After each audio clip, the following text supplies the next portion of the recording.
Hi everyone, Dawn here from the Quiet Turning. This is Mental Toughness Day 2, and this is all about how your reactions are your power.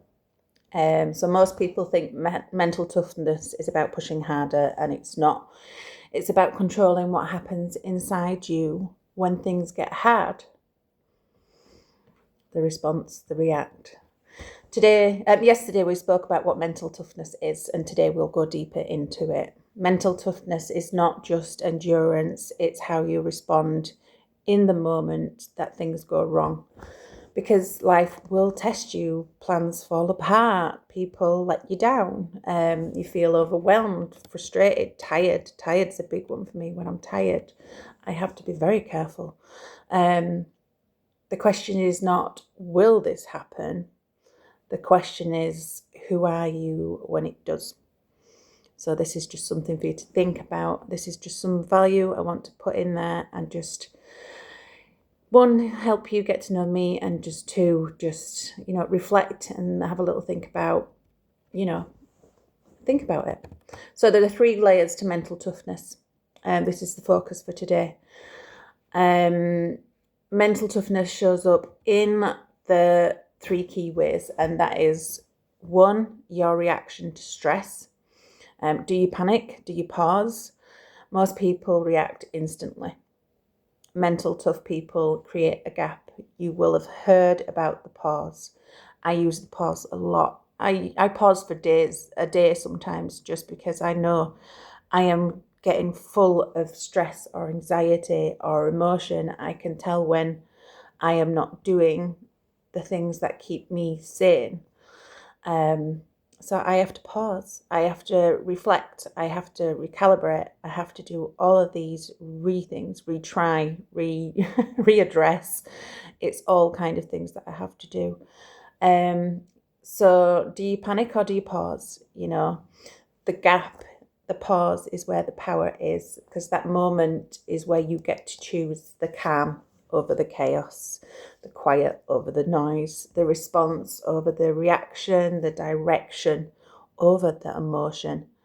I wouldn't say I'm an emotional person, but a lot of my emotions did get directed to anger, and I would I'd use it as a defense. I would bring up something worse, or a past situation that someone had done to me, to validate the fact that I was angry. And that's not how I want to live. I had to toughen up. I had thick skin, and that was my armor. But now it's not my armor anymore. I don't need to be angry and defensive and reactive. I can just pause and really think about, is this something I can control? Is this something I have caused? Can I make this better? I have to ask myself these questions, and that's come from being having the journey that I've had, but it's also come from this work in here, in the quiet turning. It's all progress. It's never perfection. So the second one is your response to emotions. I feel like I've already said this now, but yeah, you're not supposed to feel nothing.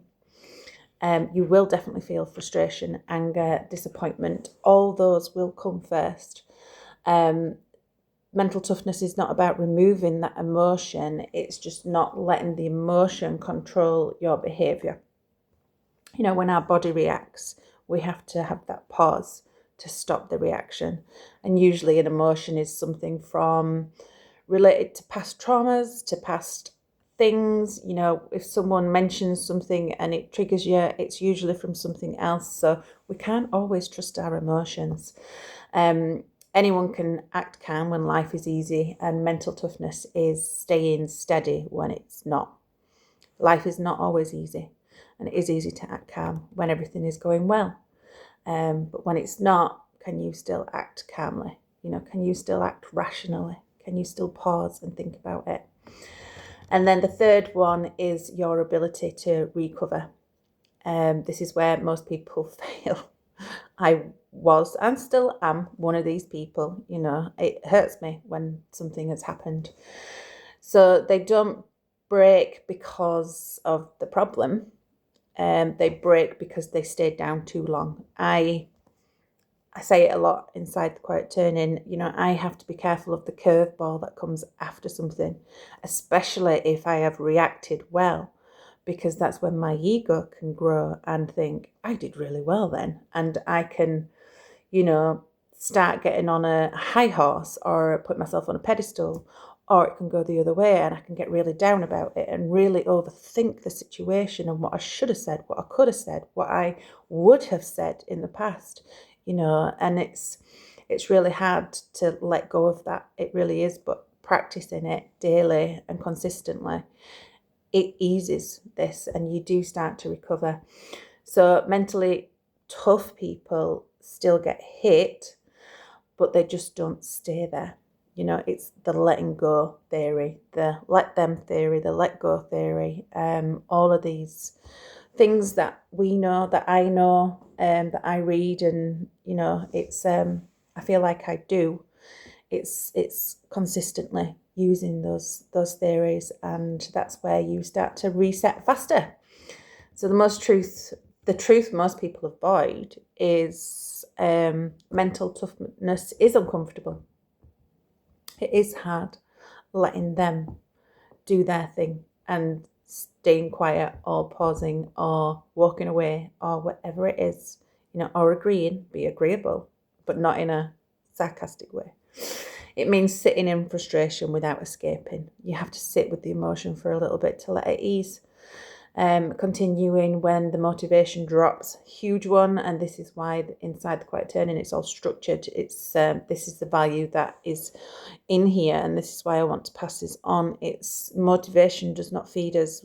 I say this a lot, but it feeds us for a while, but it doesn't stay. We need those continuous structured actions to keep going.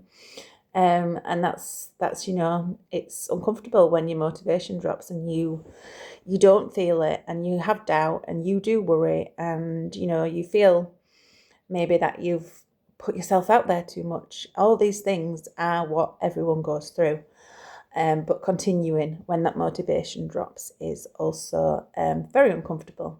And then staying consistent when nothing is happening.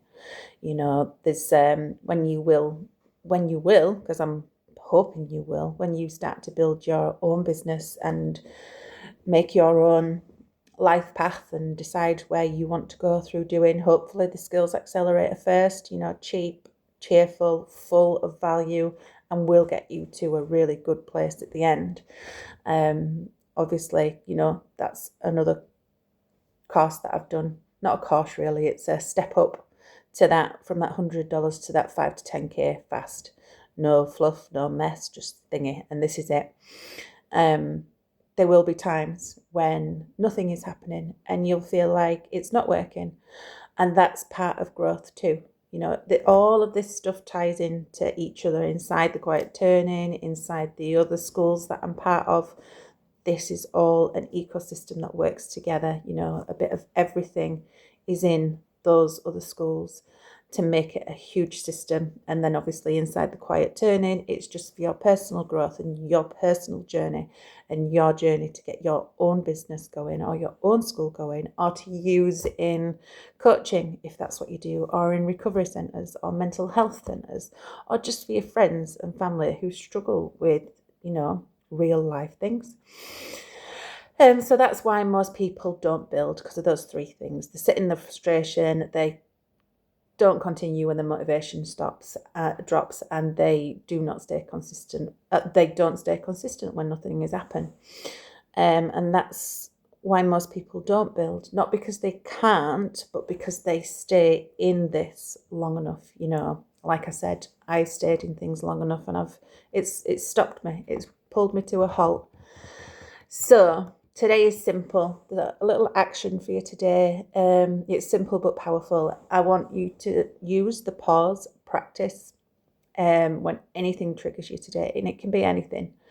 One thing that's just come to my mind is it can be simple things like I fell up the stairs earlier and I really stubbed my toe. And in the past, I would have been like really cross and really angry, like, why me? why me? You know, of all things, why me? And I didn't. I paused and I kind of laughed at myself a little bit because I was still half asleep. I was just coming up from bed and I was still half asleep. So I paused and I steadied my step and I just walked up and I forgot about it until now, which it's just reminded me. So before you react to something today, I want you to pause for 5 seconds, count it, say it out loud, grit your teeth and say it, whatever you need to do. And that's it. That's all I want you to do. No overthinking, no fixing everything. Just do the pause and ask yourself, what would the strongest version of me do right now? And then act from that place. Put yourself in that strong place, you know, that realistic place, that rational place. You know, the world's not against me because I stubbed my toe. It's not all against me. It's just because I hadn't woken up. I had to pause and say, wake up a little bit first, stretch first, do anything first. So that's the real shift. This is how mental toughness is built. These small, steady steps. I will keep repeating that throughout.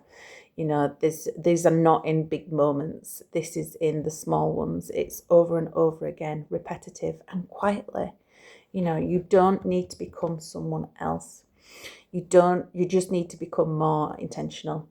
And that's the quiet turning. And it starts here. So please, if you are watching on YouTube, subscribe, watch my journey. If you are interested in the Quiet Turning School, I've just moved it down to $9 a month, and the link is in the description. So I would love to see you in there and start building with you.